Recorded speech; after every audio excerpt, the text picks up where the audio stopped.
How y'all doing? This is Ethan Newton, assistant baseball coach at the University of Hartford, and I'm here today with Figure It Out Baseball, continuing a series of videos on PVC pipe exercises to work on ingraining efficient movement patterns. Again, this is a series of videos. A couple earlier ones explain not only the setting, I'm in our bullpen right now, but some of the benefits of these movements and these drills in terms of transitioning from warm-up to before you actually start swinging the bat.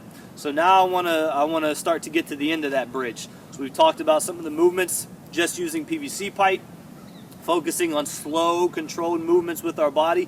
We're going to continue with that, but now we're going to bring a tee into it and eventually a bat to show you how this kind of bridges, and then the next step after this would be to go into swinging. So I've got my tee set up here. I'm going to stay with my PVC pipe across the shoulders. A quick reminder of something that I touched on in an earlier video. Wherever the pitch is thrown in terms of height, my barrel should be even parallel with my shoulders. So higher pitches, I'm not going to have to bend over as much to get it.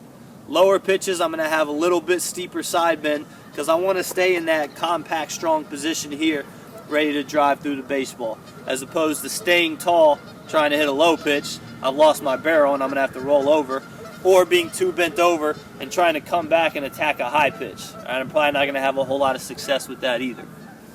So sticking with my PVC pipe, I've got my tee set up here, and basically I'm going to break this down into 4 pitch heights.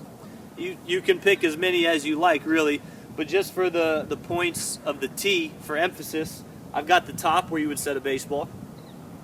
I've got where the rubber piece connects to the black pole on the tee. I've got where the black pole connects to the silver piece, and then I've got the very bottom rubber piece that connects to the base of the tee. So hopefully you can see those, but if not, I've got a low pitch, kind of a low middle, a high middle, and then the very top of the zone. Shouldn't have to swing at anything any higher than this. You know, the old phrase, nothing above your hands. So I'm basically going to work through these pitch planes now. I've done my other drills. I want to start to feel as close to swinging at the pitches as possible. So I'm in my launch position here. I'm going to go get that high pitch, middle high, low middle. All right, now I really got to work hard. Low pitch, bottom of the zone. Won't have to go any lower than this. All right, and you might notice that maybe you think that you're making flush contact with these contact points, but you might come to hit that high middle. You're a little bit above it. You need a little bit more side bend than you initially thought. So really trying to feel out where your body needs to be to make flush contact with each point. If you have somebody there with you, or if you want to take a little bit more time in between, you can lower and adjust the tee as you go so you can still get the extension. So then it'll look like this.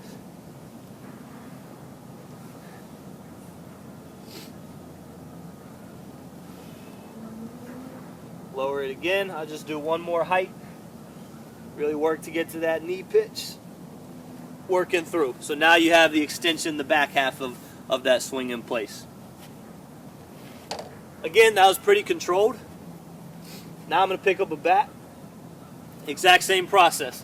Make sure that where I think my barrel is and my body needs to be in order to make flush contact and have a good strong position is actually what's happening in the swing. So I'm here. I'm still under control. Maybe I go to now my stance and go into a load to get to my launch position. High pitch. High middle.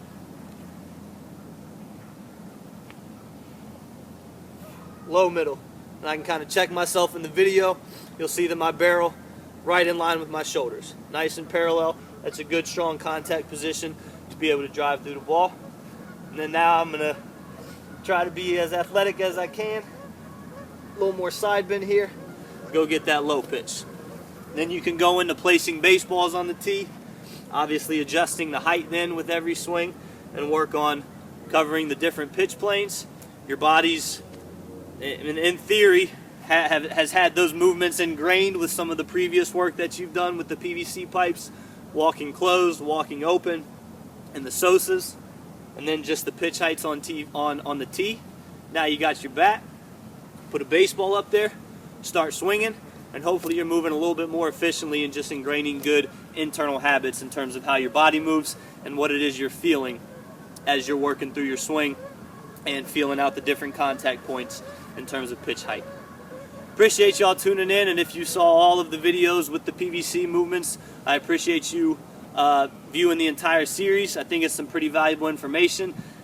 If you're someone who lives in a cold weather region, if you don't have a ton of space, if you have maybe like a 15-20 minute window at times to hit, whether it's, you know, you're waiting for a parent to pick you up, or you just don't have a very long time slot in a cage, whatever your restrictions might be, you want to get everything out of those 15 to 20, 30 minutes that you can with swinging.